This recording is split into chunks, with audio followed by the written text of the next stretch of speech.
What's up, everybody? My name is Jordan Dublin. Welcome to 2026. It's the first video. Listen, and today I'm about to break down how to actually clean you guys' credit report in 2026 without lying, without committing fraud, and without doing anything that could literally put you guys in any type of legal trouble or even worse, harm your actual life or your actual file. Because over these last 2, 3 years, the internet has been literally flooded with full of nonsense, y'all. Listen, 7-day credit sweeps, right? 14-day credit sweeps. Just keep sending the Metro 2 letters until it falls off or whatever. Factual dispute and fix everything. Paying somebody to handle it and letting them handle it. I've seen it all. Listen, and a lot of people don't even realize a lot of that activity actually puts y'all consumers at risk, or us consumers at risk. These companies and individuals are telling people to dispute things they don't even fully understand. Their services are being paid for where consumers don't even get to know what is actually being filed on their behalf. There are people that's being exposed literally to serious consequences because they were taught never the right way how to actually properly dispute. And here's the sad reality, y'all. A consumer who doesn't actually know their rights effectively, you don't have any. And at the same time, the consumer reporting agencies and the furnishers, they build an actual system that actually relies on automation, stall tactics, procedural shortcuts, and those systems have actually evolved over the actual years. And that's what this today's training is all about. Listen, this is not about chasing deletions. It's actually about enforcing accuracy, enforcing verification, and enforcing lawful strategies and lawful reporting exactly the way the federal law actually allows you guys to. In this video, I'm about to actually show you guys a few things. Number one, what credit washing is. Number two, how actual consumer reporting agencies use it. Number three, what stall tactics actually really look like in real life. And number four, how to actually protect you guys yourself without crossing any legal lines. Okay. You're also going to see real life examples. I'm not going to give you guys any theories. I'm going to bring to you guys real life examples so you guys can actually recognize the patterns before they actually cause damage. So make sure you guys grab a pen and a pad. Make sure you get you a little snack. Get on cruise control, put your phone on do not disturb, because it's not going to be a free PDF and this is not going to be a template dump. It's going to be straight instructions that you're going to have to implement if you want to see a result. And we're going to start one of the biggest issues that consumers are facing right now, which is credit washing and what happens inside TransUnion's reporting system right now today. Now, let me go ahead and show you guys exactly what credit washing looks like and what most people don't even realize is happening right now. And let's take a quick pause real quick. If you in need of some extra cash right now and you don't know where to get started, this is one of the most easiest ways to do it. There's an app, a free app that's called Free Cash. You could download it, you complete the task on your phone, and you get cash. That's it. You cash out. Listen, no credit checks, no paperwork, no upfront costs. And if you use my link on the screen right here down below, guess what? You're going to actually get an extra $5 bonus when you guys sign up. I'm putting the link right here just in case you might want to grab it and use it. Grab the actual bonus. All right, let's keep going. All right, now let's talk about what really happens. Over the past couple of years, there's been a massive push online around things like credit sweeps and these stupid ass 7-day deletions. Also, the Metro 2 compliance strategy where they tell you, hey, just keep disputing until something falls off. A lot of people don't realize that entire wave is what triggered this actual response that we're about to talk about right now, which is what TransUnion is openly discussing credit washing. Now, what I want to do is I want to actively take a second and break down this page right here, right? So because of the fake FTC reports, because of the affidavits that have been sent in, the fake police reports, all of that stupid mess that people have been sending in because they were told and taught how to do the wrong way of moving these negative items from you guys' consumer reports, right? So because of that, listen to what TransUnion says. And I'm going to read this down because there's a lot of pinpoints inside of here that you guys are going to have to understand and be aware of, for where I'm going to take you guys and show you guys how to actually prove and actually legally remove these negative items for you guys' reports. Now, what did TransUnion saying? TransUnion says that TransUnion is actively working to combat fraud schemes, including credit washing and synthetic identity fraud, through the use of advanced technology and collaboration with regulators. Okay, y'all know who the regulators are, the people who do the government, who make the actual. Let's see, just pay attention and walk with me, right? So while specific information about a new policy of the fake affidavits is not available yet, not available, y'all. These efforts are part of a broader strategy to ensure data accuracy and integrity. Okay, listen, let's dive a little bit deep. Credit washing solutions.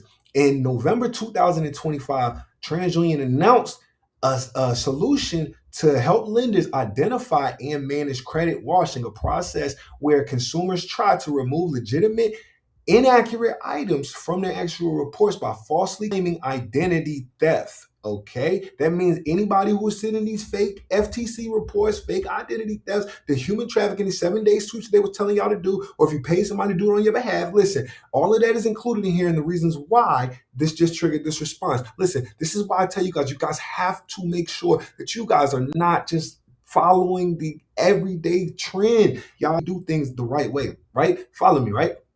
So it says this solution uses machine learning modules specifically and specific algorithms to flag high-risk consumers who may be submitting fraudulent claims. Okay, so if you're a person who's wondered, what that means is if you're a person who has sent in identity theft and you've had something come back, or it didn't even come back within a week, it came back maybe 3 months, it came back within a year, or whatever the case is. This is what this is talking about. Okay, if you're a person who got something deleted from your credit report, but it was on check systems and early warning still, right? But you removed it following a fake identity theft or affidavit, whatever, with TransUnion, Equifax, or Experian, whatever the consumer reporting agencies, right?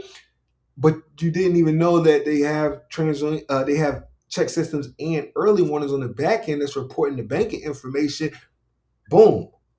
Now you're in this system, right? So listen, they saying synthetic identity fraud detections. TransUnion has enhanced its true validation suite of the actual solutions to detect synthetic identity fraud. Okay, which involves the creation of fake identities using a combination of real and false information. The company uses layered approach to verify identities, including integrations such as Social Security Administration's ECBVS services to verify SSNs. Y'all, this is a big wave. Like, y'all got to understand what is going on right now. This is happening now in today's time, in real time. Listen, they say regulatory actions. TransUnion operates under the scrutiny from the Consumer Financial Protection Bureaus, which is the CFPB, and the FTC, the Federal Trade Commission, which have been taking actions against the company in the past for issues related to the data accuracy and compliance with the FCRA. Now, what that means is you guys are, for one, going to file a fake identity theft.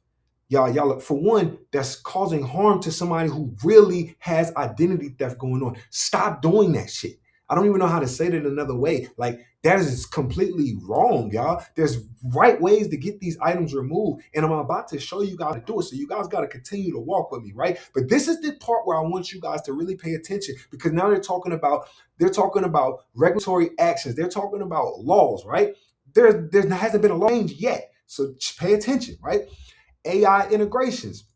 It says TransUnion is integrating artificial intelligence into its operations to enhance fraud detections capabilities and streamline processes, which may extend the dispute process. Well, what I'm about to show you guys today is going to blow your mind if you have not been following me for quite some time now. If you have, and if you're in the community, then you should already know you're not following any 7-day sweeps. We're not doing any 14-day credit sweeps. We're not following the FTC trend. We never have, and I'm not teaching that to anybody. So listen, if you found this video, I want you to, for one, like and subscribe to this video, and make sure you share this with somebody who really needs this, or somebody who you know has been doing something like this who needs to quit it. Because guess what? This wave can literally put somebody's life in harm and in jeopardy, okay? So I want to stop everybody from doing this. Listen, let's dive a little bit deep. It says how to report fraud. It says if the legitimate fraud victim If the legitimate victim of fraud or identity theft, TransUnion provides resources to help them clear their report. You can place a fraud on your report for free. Okay, this is for the real victims that have had this done to them. If you have not had real identity theft happen to you, do not file it. Okay, there's real victims out here that have had this done to them, and the harm that comes behind it is devastating, y'all. Like, listen, don't just file any identity theft, like, really, for real. Listen, submit a dispute online where you can note the documentation is related to the fraud online. I mean, uploaded supporting documentation. Now, this is the tricky part. When you guys call into these systems, right? I know, and this is the crazy part. I don't know how they're even making this system right here, because if you've ever called into TransUnion, right? It's crazy because they file everything in their system as fraud, even when you tell them not to.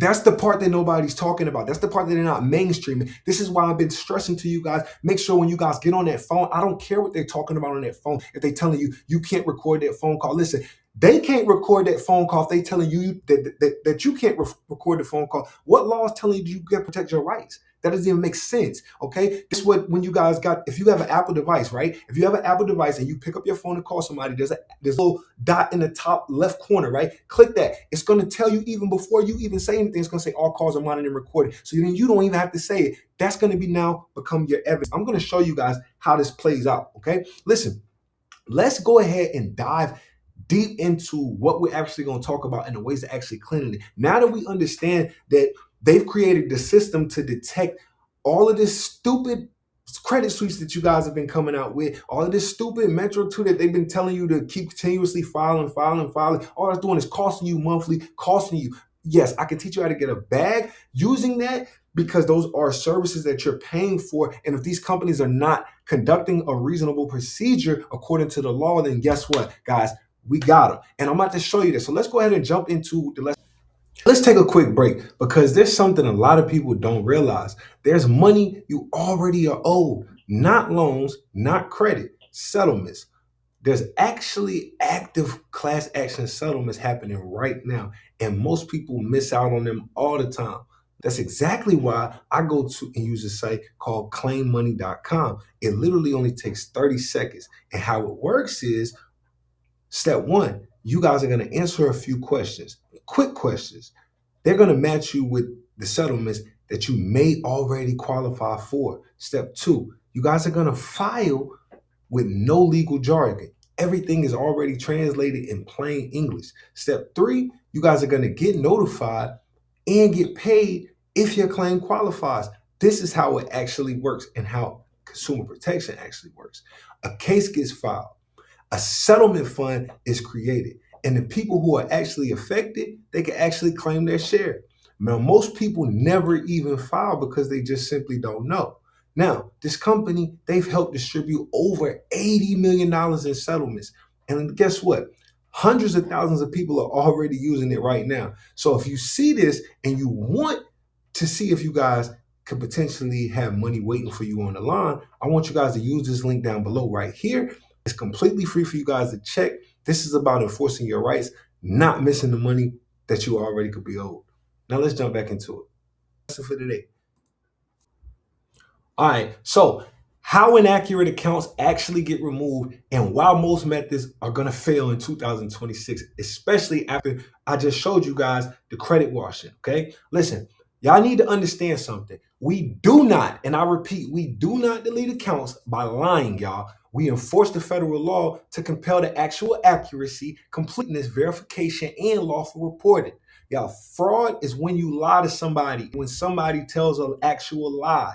Strategy is different. Strategy is when you enforce the actual law, regardless of whether the actual count is positive or negative, okay? Listen, once a dispute is submitted, the burden of proof actually shifts, okay? The consumer does not have to prove the actual accuracy. The furnisher and the CRAs, the Consumer Reporting Agency, Equifax, and Experian, they must, okay? That's a federal law. And so in part one, what we're going to jump into, and the reason why our round one disputes need to be structured just like this, is because your round one is specifically for identifying inaccurate information, incomplete information, verifiable information and outdated information. And there is a law behind it, 15 U.S. Code 1681 IA. Okay. And what that law says is a consumer reporting agency, they must conduct a reasonable investigation when the information is disputed. Who is it disputed by? The consumer. Listen, the purpose of this round one, y'all, I gotta understand, is not to be argumentatively emotional. A lot of people go into this emotional because they found a TikTok or Instagram video that tells them, hey, oh, you get, by law, you have to get this item removed from your credit report. Listen, people need to understand that you have to go through the actual steps. You guys are identifying in this round one the defects in the actual reporting, including, for one, the inaccurate dates, okay? The inconsistent balances, the mixed and merged consumer files. If you guys have inaccurate names and things on you guys' file, wrong social security numbers, wrong places where you guys have ever worked at. Listen, all of this is inaccurate information, inaccurate account classification. If you're missing documentation, if it's showing up in TransUnion and it's not showing up in Equifax or Experian, that is inaccurate information. False, misleading information. Accounts must be reported beyond the allowable time. You guys have to understand, in every single state, the law is not 7 years for an item to be on your consumer report. You need to check your statute of limitations. If you don't know what that is, I need you to go back and refer to one of the previous videos that I did in 2025, 2024 for you guys to catch up to speed, okay? Listen, I need you guys to understand that there are laws in place for you guys to be able to fight for your rights, okay? Listen, derogatory accounts, derogatory data without full account history, right? They have to support it. If they're saying that this account is yours and this account is negative or this account is positive, regardless if it's positive or negative, guess what, y'all? They have to provide you with the full historical report that supports the documentation that they're reporting. Listen, accounts that are lacking proof of the creditor ownership, they have to prove who actually owns the account. Listen, I'm going to also show you guys a few other tactics and what the law mandates, okay? So that there's no way around this. I'm gonna give you guys an example for one. Late payments. A lot of people watching this, you guys have late payments, okay? Now, if the reported late payment is inaccurate or incomplete, let's say that you know for 100% fact that you were not late. Listen, there is a law that governs it. We're going to ask them to please provide the documentation supporting the evidence for reporting the actual the data that they're reporting, or need to delete it. Okay, and the law that we're going to use behind that most people don't understand is 15 U.S. Code 1666B, which is the timing of payments. There's 5 things that a furnisher must do in order. Oh, I'm sorry, guys. I spelled it. I was typing fast. My apologies. Timing of payments, okay? Timing of payments. I'm going to bold it out for you guys, right? So the timing of payments is critical when it comes to reporting a late payment. If you have not conducted all of the reasonable procedures to report the accuracy of the late payment, because a late payment is an exclusion of a credit report. If we go back to 1681, you guys are going to be able to find this stuff, okay? Listen, example 2, if there's a collection that's unverifiable, then you guys need to challenge it properly. Well, if the collection of the account is inaccurate or unverifiable, well, let me get the documentation, establish the accuracy and the completeness, y'all. Y'all have to ask for this information. If they cannot provide it to you guys within 30 days, then guess what? They have to remove it. And guess what? There's a law that protects you guys here as well.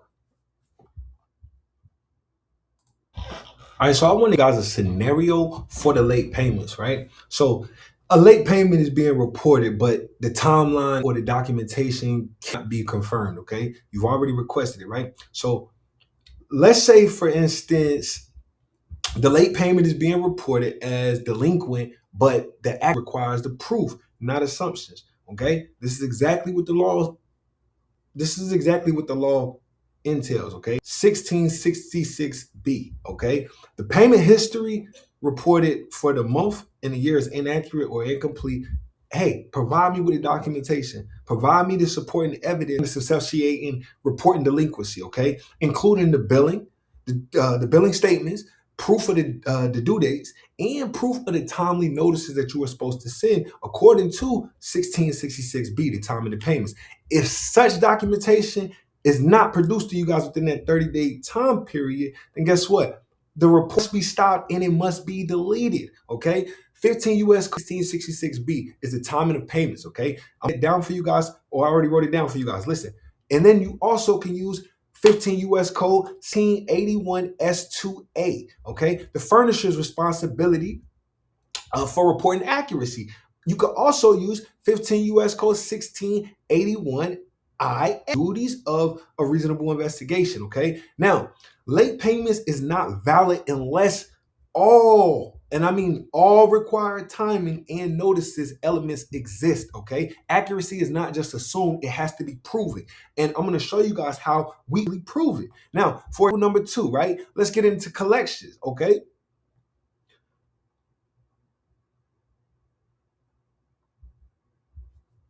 Here's a scenario for collections, okay? Now, a collection account is reported with proof of ownership, okay? Or itemization records. They have to prove it. The account is unverifiable. So if we tell them, we call Treasury, hey, account is unverifiable, or we write it on paper, right? Please provide me the documentation establishing the ownership, the chain of title, and the itemized accounting for the alleged balance, okay? Absent documents, right? And the account cannot be verified and it must be deleted. If any documents are absent, and there's a law behind it, 15 U.S. Code 1660, 15 U.S. Code 1681 IA, which is the reasonable investigation, and 15 U.S. Code 16 EB, maximum accuracy, guys. Y'all have to understand maximum accuracy. Let me write that down for you guys too. So you guys, let me write that down for you guys. 15 U.S. Code 16. I know I went a little fast on that. And and 15 U.S. Code 61 EV. Okay. Oh. All right. Boom. So that's what we're going to use for collections. Okay. Now, like I said, if they cannot prove the ownership within a 30-day time frame, the law says 30 days. A reasonable investigation must be done. Well, then guess what? I'm going to show you guys what to do in round 2. Now, there's a third example that I want to also talk about, which is outdated. Now, excuse me, old addresses, employers, or identifiers that are still reporting from years later after you've never lived there, never been there, never worked there, that's no longer validated, y'all. Like, people need to understand something. The personal information that's being reported is outdated and inaccurate. We need to tell them, because if I don't live there anymore, how can it be accurate? Well, I haven't resided there in 10 years and 5 years or associated with the address or the employer in several years. Please verify the accuracy of the information or report it to my consumer file, because it has to be 100% accurate. And the law behind that, guys, is maximum accuracy. 50 U.S. Code 1681 EB, which says, we've just around it again. I'll write it down for you guys again. EB. All right, maximum accuracy, guys. Your consumer report must be 100% maximum accuracy across all 3 consumer reporting agencies. There is no ifs, ands, or buts about it. Okay? I need you guys to understand that. Write that down, jot it down. You guys can also use U.S. Code 1681.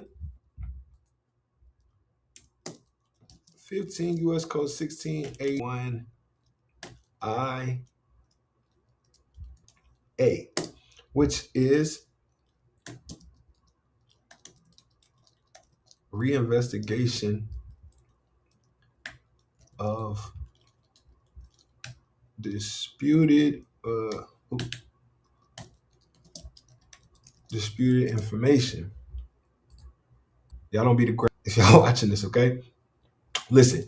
So we understand that there's a process now in place for us, okay? So any outdated information that is not or that is inaccurate, right? So any outdated information that is in fact inaccurate information, accuracy must apply to every report, not just accounts, okay? So you guys gotta understand, you need to remove the personal information, the outdated information.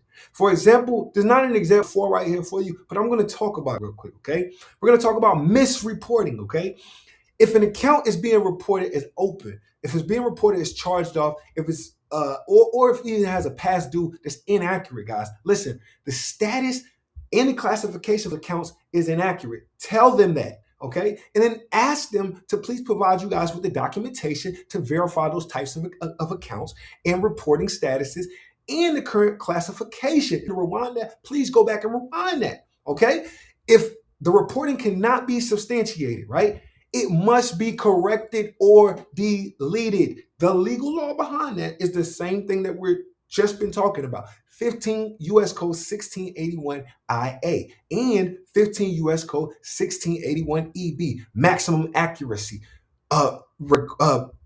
reinvestigation demands. Okay, listen, the status errors are accuracy errors. Okay, and the accuracy errors is the standard. Accuracy is the number one standard. So if accuracy is the number one standard, that means they have to comply with the law. Now, round one is about identifying the text and not arguing with them, okay? We're just identifying. So just letting them know what is actually wrong, the account balances. Tell them, okay? Once the defect is identified, then let the law take it all over, okay? Don't try to supersede, okay? Listen, and when they don't respond, or when they do respond without actual proof, that's when we jump into round two. But before we jump into round two, we got to talk about the legal precedents, okay? There are case laws, y'all. I need people to understand this, okay? Listen, we use case laws like Cushman versus TransUnion, okay? The Third Circuit held that consumer reporting agencies, they may not just simply repeat what the furnisher says. So if the furnisher says that it's accurate and they just say it's accurate, they cannot just mimic and just report it as accurate. So when you guys receive a stall tactic in the mail that says accuracy validated or complete verified, right? They must conduct a reasonable procedure, okay? They must conduct a reasonable reinvestigation. 15 U.S. Code 1681 IA1A. It clearly tells you that we're going to use this case law when we're disputing this information. We're going to go into a legal ramifications, right? We're going to use another one, Cortez versus TransUnion. Reasonable procedures must ensure maximum accuracy. In this case, they deeply talked about maximum accuracy. Well, what is the guidelines behind maximum accuracy? We're going to make sure that we uphold the law. So they use this case law, and we're going to mirror this to make sure that we hold them and make sure that they're compliant with the actual law when they're actually not. Listen, Fillings versus TransUnion. Inaccuracy plus failure, guys, to follow the procedure creates the liability on who? The furnishers and the consumer reporting agency, not on you guys. Like I said, the burden of proof is going to shift once you guys legally dispute the inaccuracies and incomplete information, okay? Now we're going to jump in round two, how to actually use this, okay? Procedures and verification to and exposures, okay? And the purpose of round two, guys, the purpose of round two is, like I said, when they come back and they say accurate, validated, verified, and they do that and they respond to you or they don't respond to you without any proof, that's when you're going to submit the round two, okay? Round two is not a new dispute. It's not at all. It's not going to be any type of new dispute. Your round two exists as testing, as it's a testing module, a test stepping stool for testing the compliance, okay? Once the CRA and the furnisher respond accurate, validated, updated, verified, listen, once they do that, they're legally claiming that they've already conducted that reasonable investigation and it's already happened. So if they're saying it already happened, why are we going to keep trying to ask them to keep going back to do the same thing? No, Round two is going to force them to actually prove it. And I'm about to show you guys. Listen, we use 15 U.S. Code 1681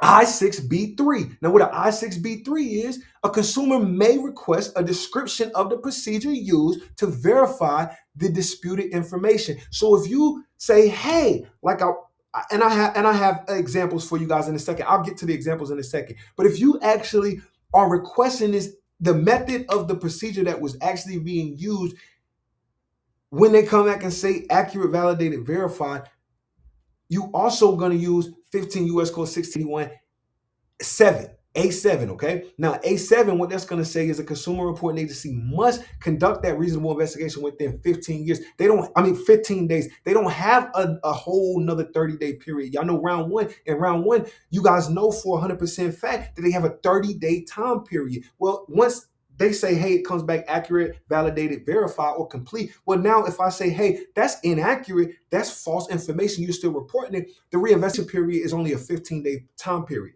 Okay, and we're going to use 15 U.S. Code 1681 IA7 just to make sure that a consumer reporting agency, they must procedure that was used within the 15 days. Listen, how we're going to trigger that is if you guys claim the method of the verification that actually occurred, then you guys must show it to me. You don't have a choice. The law clearly tells you guys that you have to show it to me. Now, I want to guys, like for an example, right? If you guys have stated that the reporting of a late payment was verified, right? Like I told you guys, 15 U.S. Code 1666B is the time of the payments. Now, the time of the payments, there's 5 things that a furnisher must do.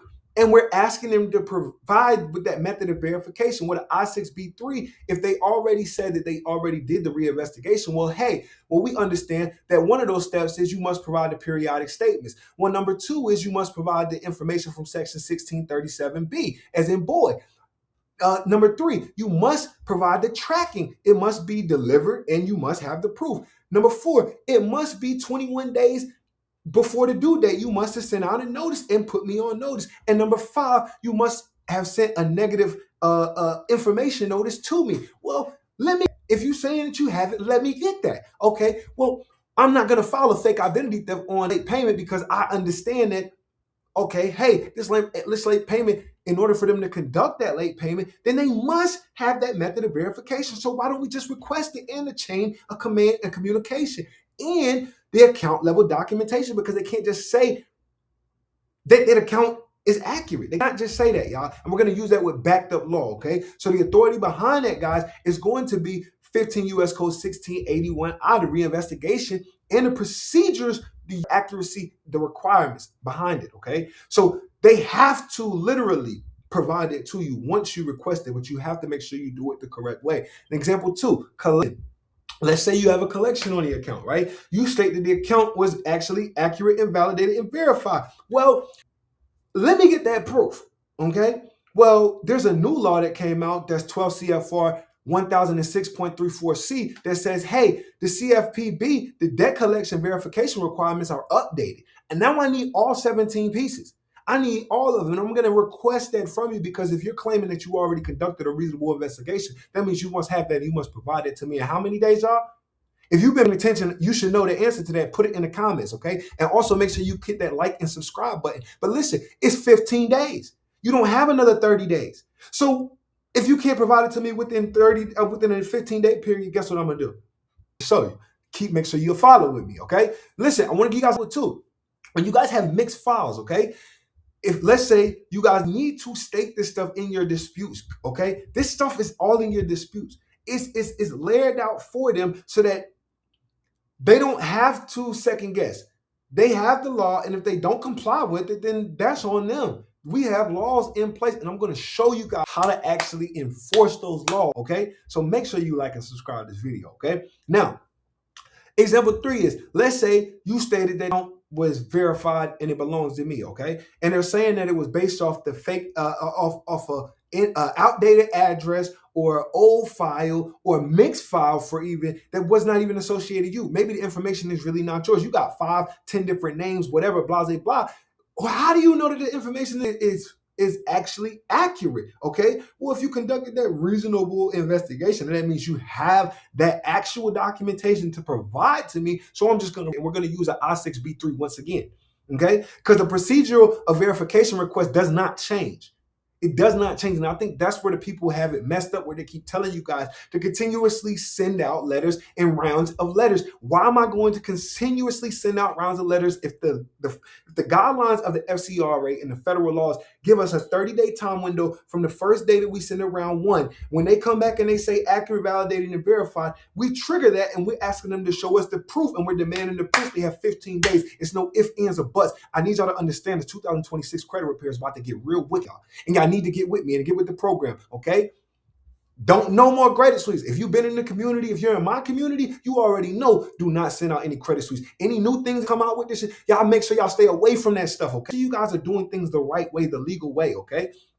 Now, we use case laws as well, guys. I need you guys to understand this. We're going to use case laws to make sure that we back up these reinvestigations. If they're not conducting a reinvestigation, we're going to use Cushman versus TransUnion. What a verification must mean that it was competent, okay? Not an automated or superficial. That means you can't just tell me that it was that they sent you the information, but you're withholding the evidence. You're withholding documentation. Well, if you're doing that and you have the meaningful information, then that means you must comply with the law. And we're going to use Cushman versus TransUnion. We're going to also use Younger versus Experian. Well, in Younger versus Experian, they use boulder-plated responses and stall tactics. That does not satisfy the reinvestigation duties. The reinvestigation duties, if you guys want me to pull it up and be very clear with you guys, which I can do that right now. Let me do that for you. Well, 15 U.S. Code 1681I 6B3. What do they specifically say? A consumer reporting agency shall provide a written notice to the consumer of the results of the reinvestigation under this subsection not later than 5 business days after the completion of the reinvestigation by mail, or if authorized by the consumer for the purpose by any means available to the agency. Do y'all understand that you guys have rights, you guys have laws, and we have case laws that now back this whole thing up, y'all? It's back. We have the case laws that back it up. Younger versus Experian says they cannot just use boulder-plated stall tactics. I'm actually about to pull up a stall. Let me show you guys what the stall tactics looks like, okay? We already have seen it where they say, hey, your accounts are not legible. The information that you're sending is not legible. We disputed this account. I'm going to show you some of these responses real quick. Let me show you some.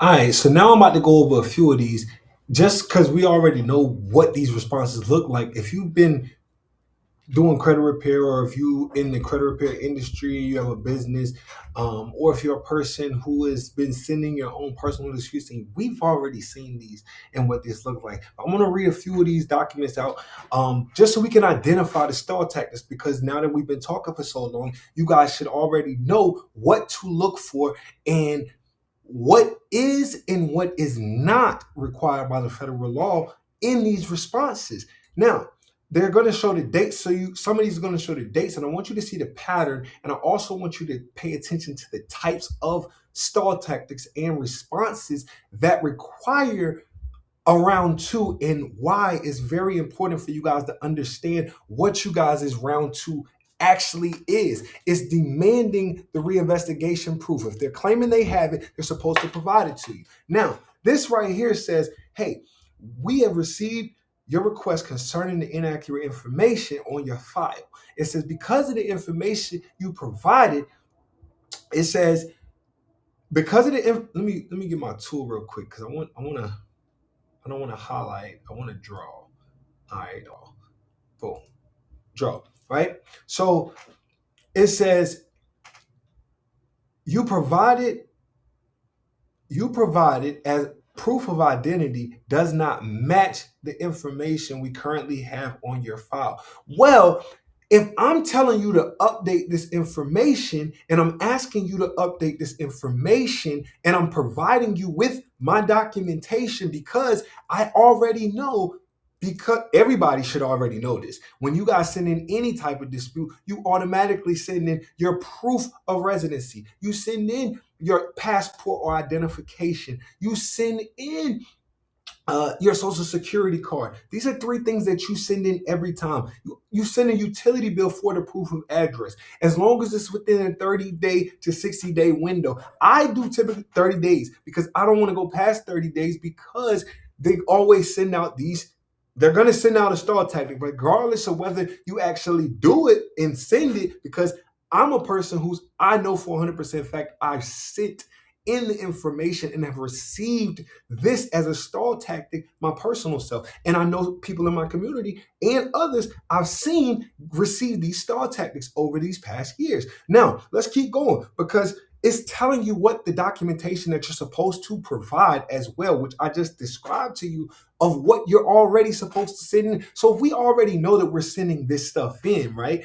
Why are you telling us that because of the information matching on file? Well, we're asking you to correct it because it might be outdated. It might be inaccurate. It's not verifiable. And we're asking for that proof.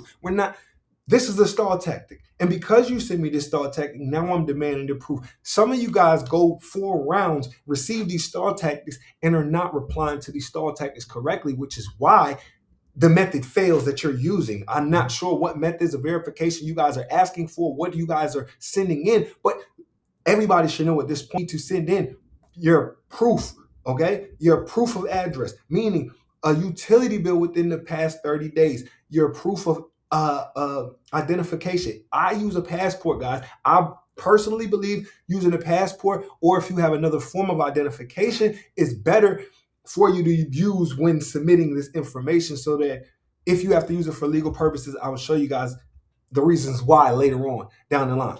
Now, for another reason is you guys need to send in your social security card, because some of you guys might have inaccurate, mismatching data, and you might have different social security numbers being reported to you guys' files. I've seen everything and I've heard it. My clients have seen it and heard it all. My students have seen it and heard it all. If you're in the community, we have sat over these past few years and literally have heard a lot of different things that they've done. Now it's time for you guys to understand that, hey, this right here is a stall tactic.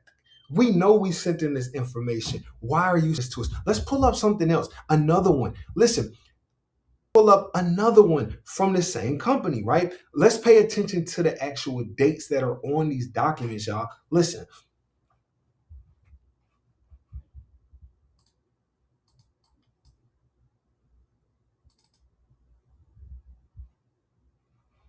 This is the same exact date. Why do you have the same exact letter on the same exact date? Did y'all see the flip of the screen? These are two different letters sent out at the same time. That means when you send in a dispute, and the dispute that you send in, regardless if it was for multiple accounts, that means you decided to send in, they decided to respond like this. This is not the method of verification. This is tactic, guys. Let me show you another one, okay? Something different. Pay attention to the dates.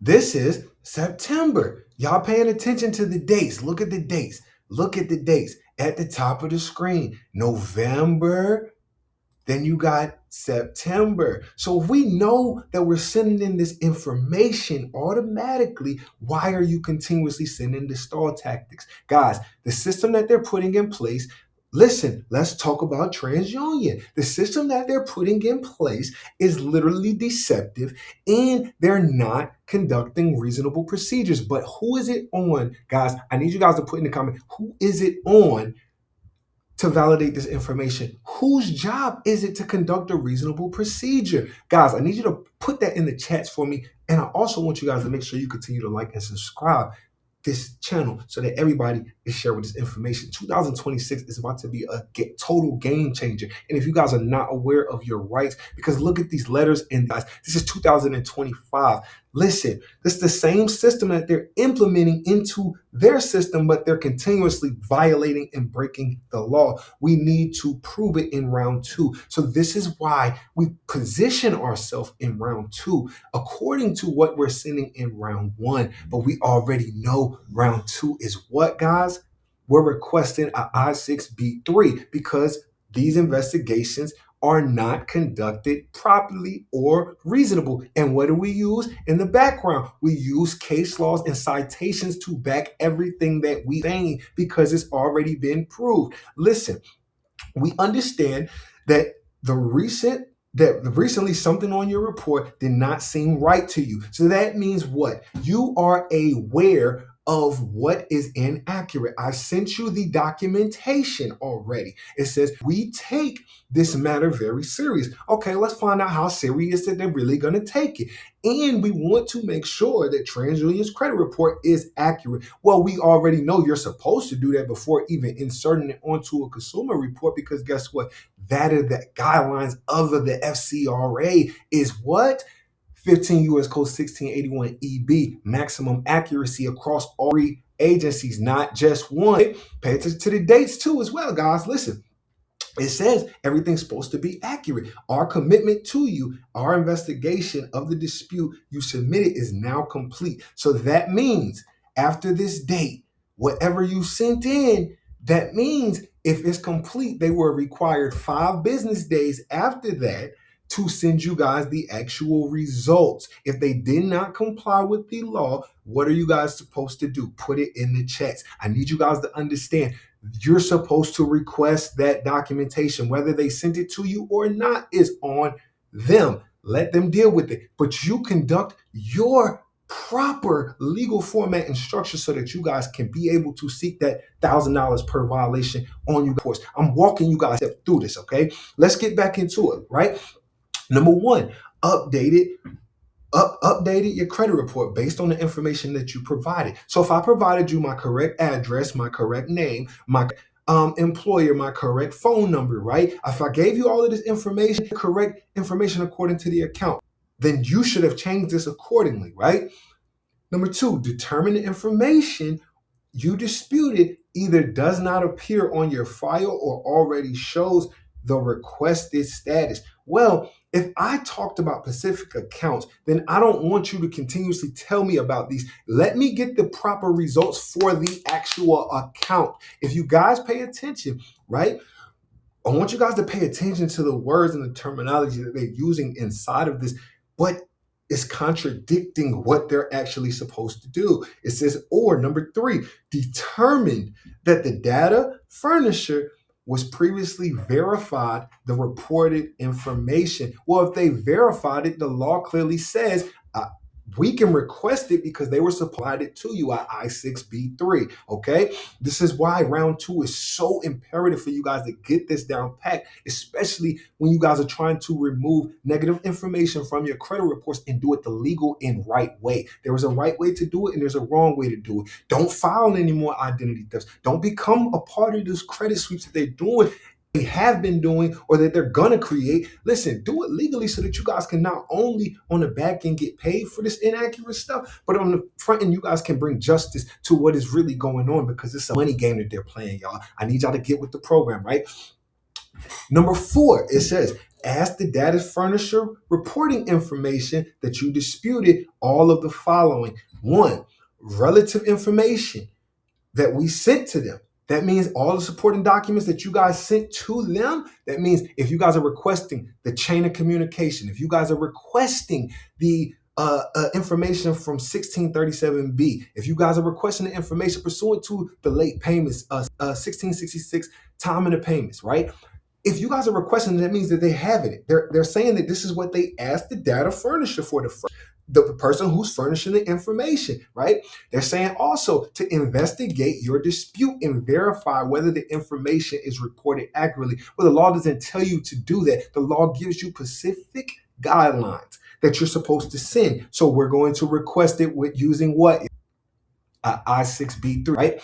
Provide number three, right? Provide us with a response to your disputes and update any other information. So what information did they provide to the consumer reporting agencies for them to report that information? And the last one, update the records and systems if necessary. Well, if we're telling you that the information is inaccurate, we're sending in the documentation proving that the information is inaccurate. They choose willfully not to provide with this information. The burden of proof is on who?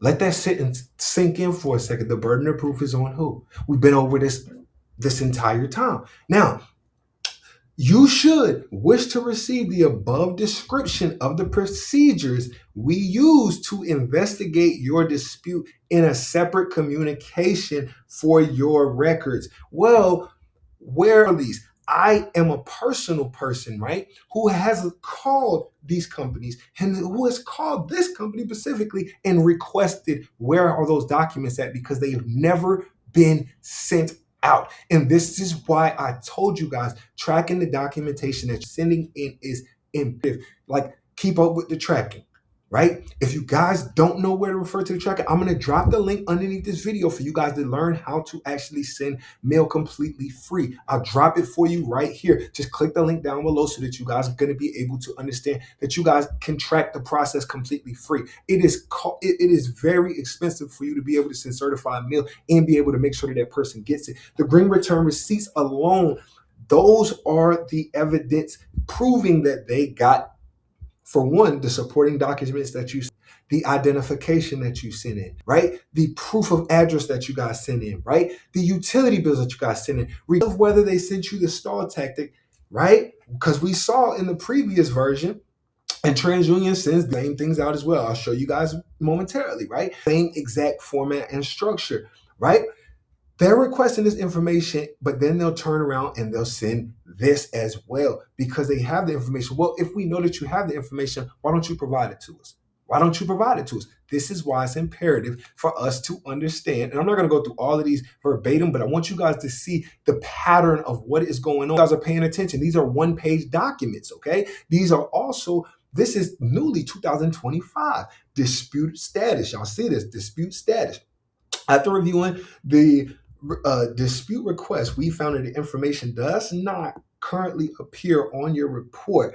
It is possible that the information was updated before we reviewed your report and it was reported by one of the other consumer reporting agencies. Well,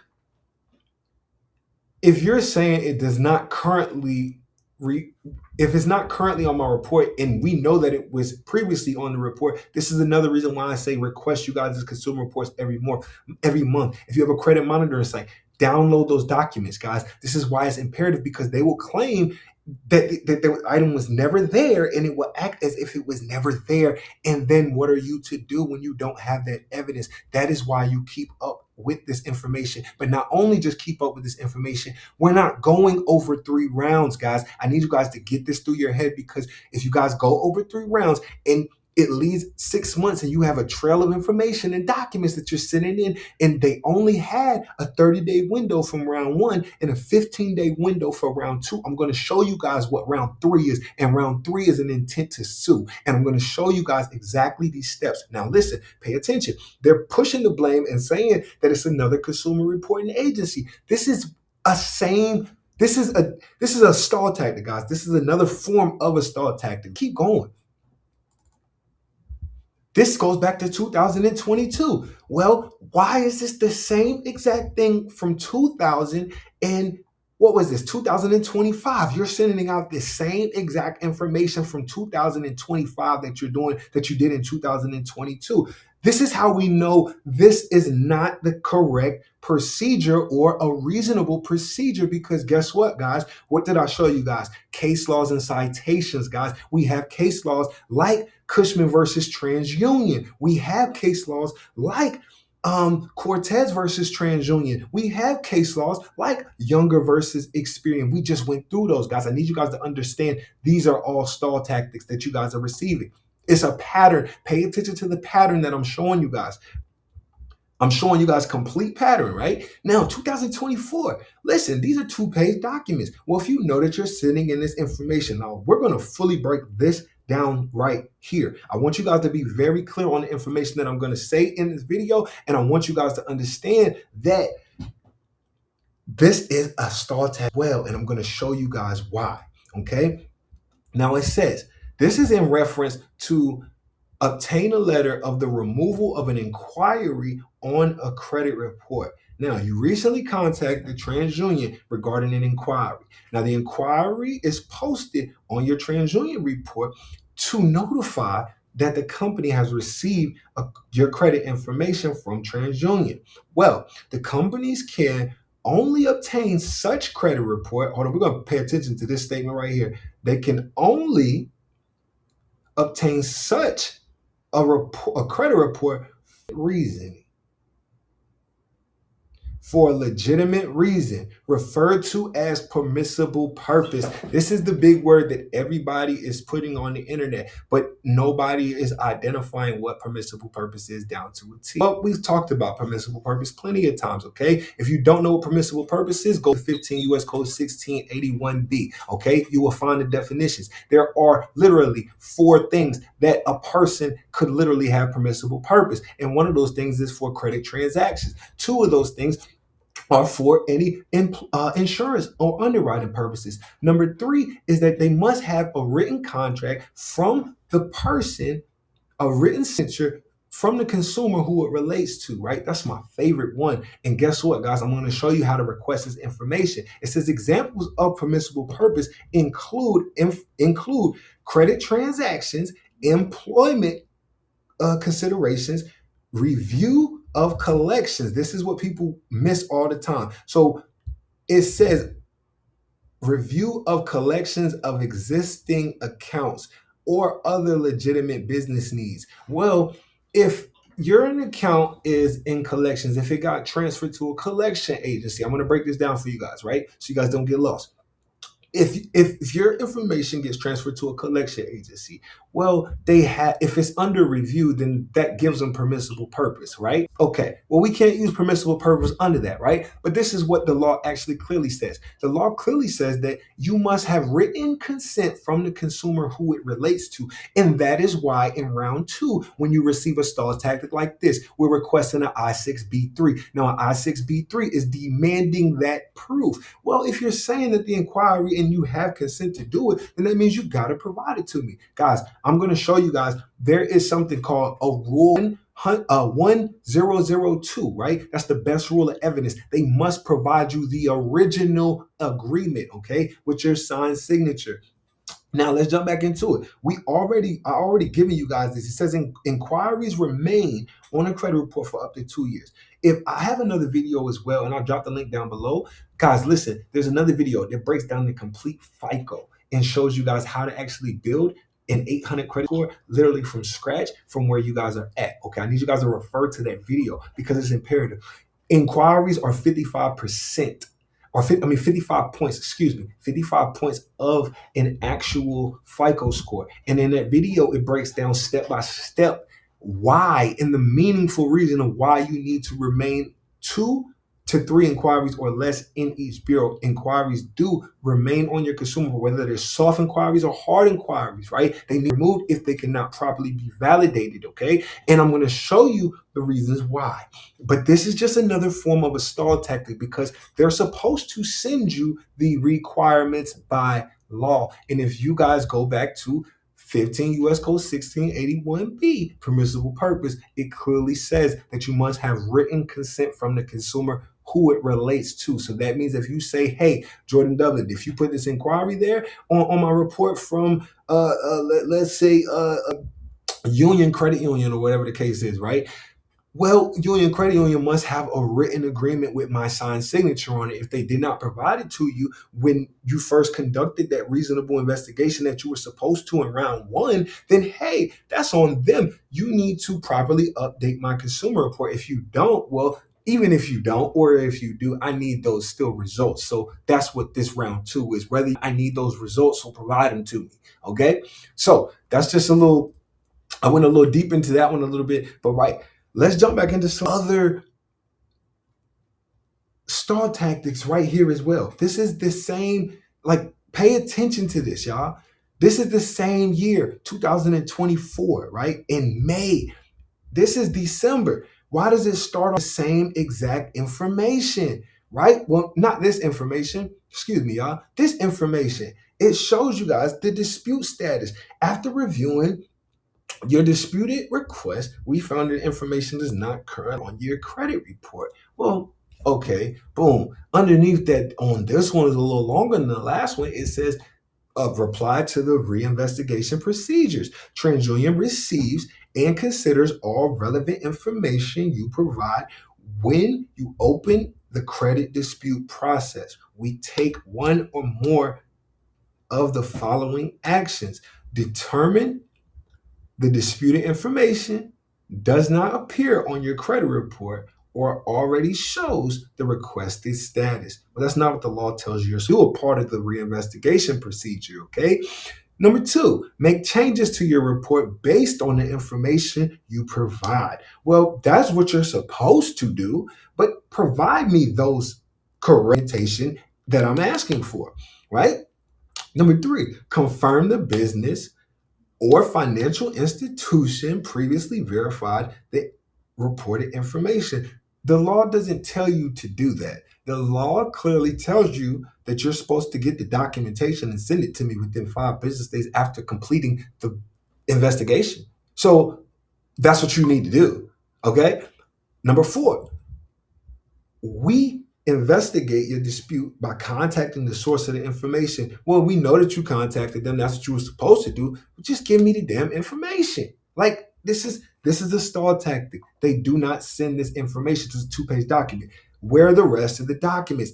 Where is the actual information according to the reinvestigation procedures? Well, I-6B3 is going to clear that up. Okay. I hope I showed you guys enough of these, and we have plenty more different types of stall tactics. I'll show you guys a few more different types of stall tactics to be aware of, or we've already seen, right? Well, this is 2024 as well, in around the same time. How are you guys sending all of these around the same dates and the same time? That's how you know this is a stall tactic, y'all. If y'all been paying attention to the dates that's been at the top of these, you guys are seeing this is a pattern that's been happening. They do not conduct a reasonable investigation, but it's on you guys to understand how to actually request a reasonable investigation and what to do when they do not actually conduct one after you request the correct procedure. You go to round 3.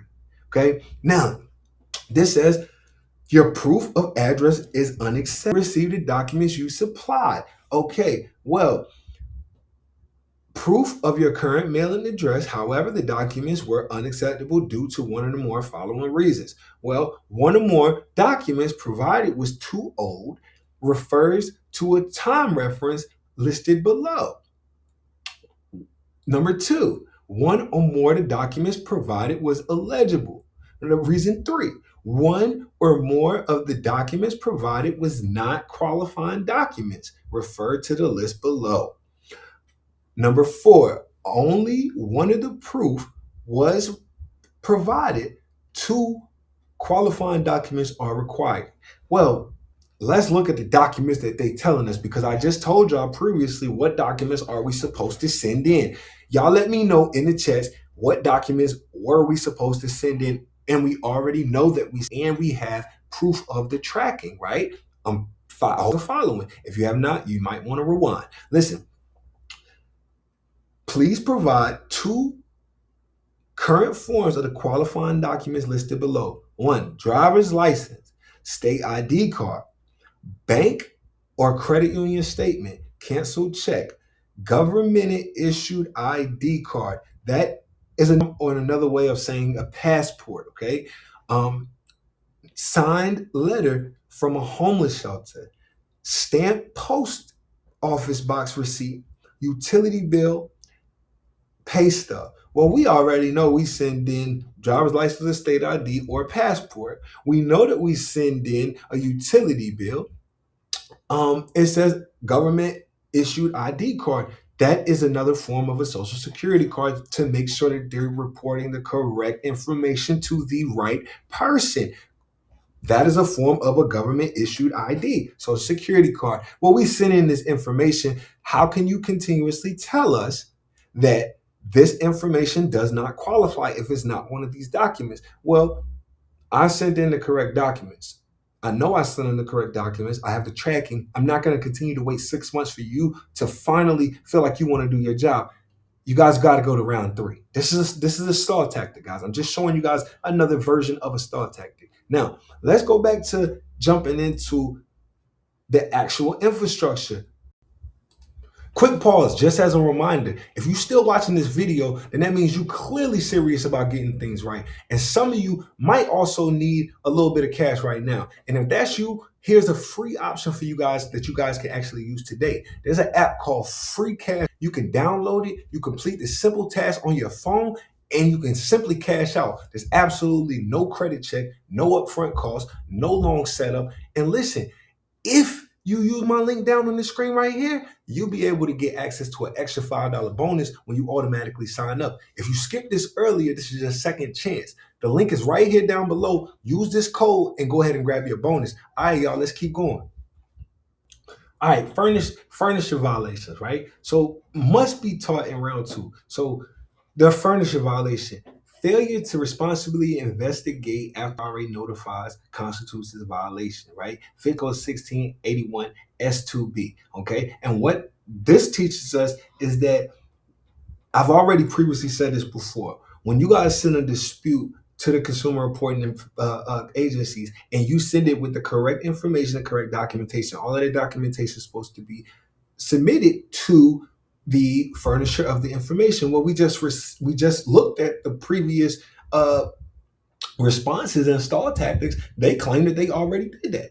So if they claim they did that, we need to now understand the furnisher violations. And if the furnisher has not provided that information down to a T, you guys can go after them, but you guys have to do it in an order and a structure, okay? And we have case laws that actually support this, okay? Now, we have case laws like Gorman versus Warpoff and Aberson, right? Where furnishers must conduct a reasonable investigation, not rely on just assumptions. Well, if you're saying you have those documents, let's say, and I'll go to some examples in a sec, actually, right? But we have Hickle versus Midland, right? Where debt buyers must possess the account level documentation before verifying or collecting. Well, if we know that, and we already seen the laws and the case laws already support that, hey, you cannot reasonably just say that those stall tactics are proper for you to be able to report that inaccurate information. Well, I know that my round 3 is going to be real spicy, and I know I can go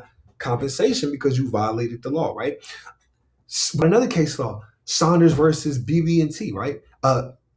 Failure to report a dispute accurately creates liability on who? The furnisher, because the furnisher was supposed to conduct that reasonable investigation and provide all of the required documents by law to the CRAs before reporting that information, and especially after you guys request it. If they don't do it within the time frame, this is where people mess up because they forget about the time frame. Don't wait past the time frame. 30 days for round 1, 15 days for round 2, right? No, if they provide you guys with a spreadsheet, right? That's not proof. They provide you with a screenshot. That's not proof. You guys need all of that account history information. You guys need all of that information. So make sure you guys are requesting in round 2. Anyone who has been struggling to delete negative items from your credit, I've been able to help my client be able to remove negative items from his credit report and also get him a 55-point increase, okay? Positioning him to the 700 credit scores.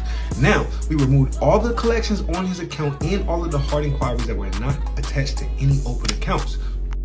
Not only that, within the next 45 days, we were able to get another 48-point increase. Listen, pay attention to the dates, guys. Now he was positioning himself to the 755. If you're a person who wanting to delete negative items, listen, I just dropped my Credit Justice BLT method. Listen, down below, click the link down below right now, and you can get access right now. For the next 10 people, I'm gonna drop the price from $9.97 down to $99. So listen, if you're a person who wants to delete negative items and you're looking for help and personalized guidance, go ahead and click the link now. I'll see you on the inside. Let's get it, let's go. Right, round party, right?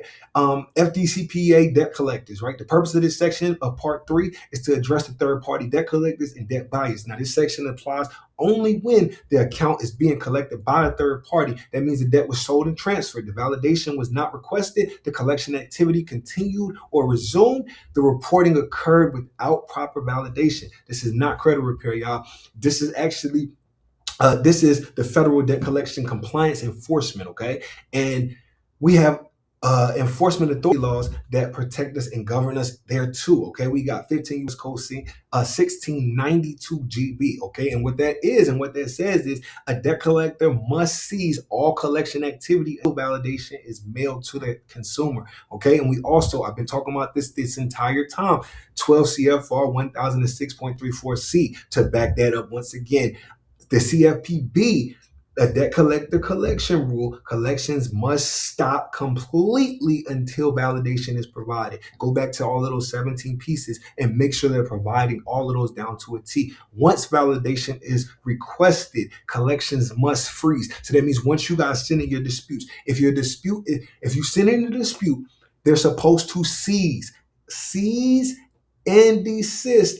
That means completely stop all reporting until the information is provided. Don't wait for them to finally provide the information. Make sure that you following the timeline that I just gave you guys, okay? And we have case laws to actually support that. We have Hickle versus Midland once again. And then we also, like I say all the time, right? If they can't prove it, you can't collect it, you cannot report on it at all, no way, shape, or form. And so don't try it, okay? And we also have another case law too as well. Johnson versus LVN funding, right? The court held that the reporting to the CRAs may constitute collection activity. So that means in this case right here, right? This is a case that we use very, very often.